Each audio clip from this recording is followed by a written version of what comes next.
America's oldest living president ever turns 100 years old this Tuesday. Jimmy Carter, elected president for a single term in 1976, and maybe even more famous as a global ambassador of goodwill.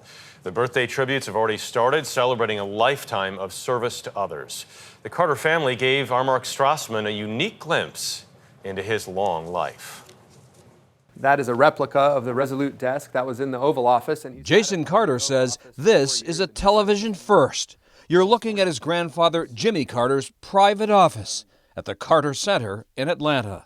What jumps out at you? This was not to be a museum. This was to be a place where you got work done. But you can also see he's got his Bible there. He's got his buttons.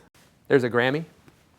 Carter is famously the peanut farmer from Tiny Plains, Georgia, who became America's 39th president. He turns 100 on Tuesday. The question that everyone wants to ask is, how is he doing? He's very limited in what he can do. He can't talk on the phone. He's following the news. When we asked him, was he excited about his 100th birthday, he said, I'm excited about that, but I'm really excited to vote for Kamala Harris. How does he spend his days? He gets up most days and he'll spend a little bit of time with family. When he's up and at 'em, he's up and at 'em. I, Jimmy Carter, do solemnly swear that I will faithfully execute. Most Americans alive today were born after Carter's one-term presidency ended in 1981. They may remember him more as humanitarian in chief. He and his wife Rosand Carter globetrotted for 4 decades. They built habitat houses. They helped eradicate guinea worm disease. Time and again, they championed the underdog in forgotten corners of the globe.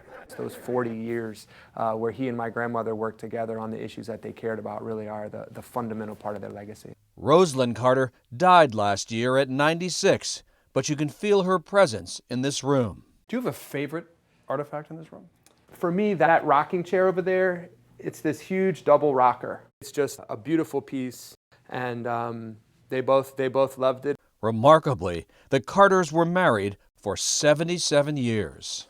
That painting was intentional. Of course, that's his inspiration, right? He looks at my grandmother, and if you go to her office, you'll see that she has a similar portrait of him. They didn't want to be too far apart. Living to 100, a record for ex-presidents, beats all odds. Carter beat cancer too, telling this to Nora O'Donnell back in 2018. I called all my family together and told them that I was going to die quite soon. And so I was prepared to go, but things turned out for the better. His family thought the end was near again last year.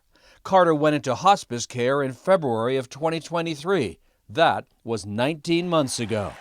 Once again this year, the birthday tributes will pour in. Yeah, you're my blue sky, you're my Sunday. Like this recent concert in his honor. A celebration in song for his centennial. Maybe he's 100, he's realistic. Sure.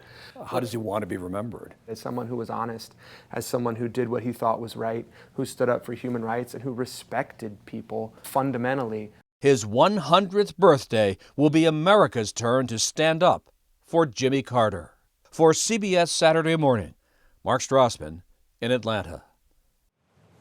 Such a champion. Yeah. I mean, I think about when Vidya Singh and I went to America's Georgia after his brain cancer diagnosis to teach, well, actually to watch him teach Sunday school. I mean, the fact that he was still going and had so much energy was remarkable. I think every president wants to know, like, oh, all right, what am I going to do next? What can I do to top this? Yeah. And the service that he's put in and that second legacy he established is a guidepost for everyone. You think of presidents reach everyone, but in some ways, after his presidency, the personal touch that he had on so many people is truly remarkable, and the work the Carter Center continues to do.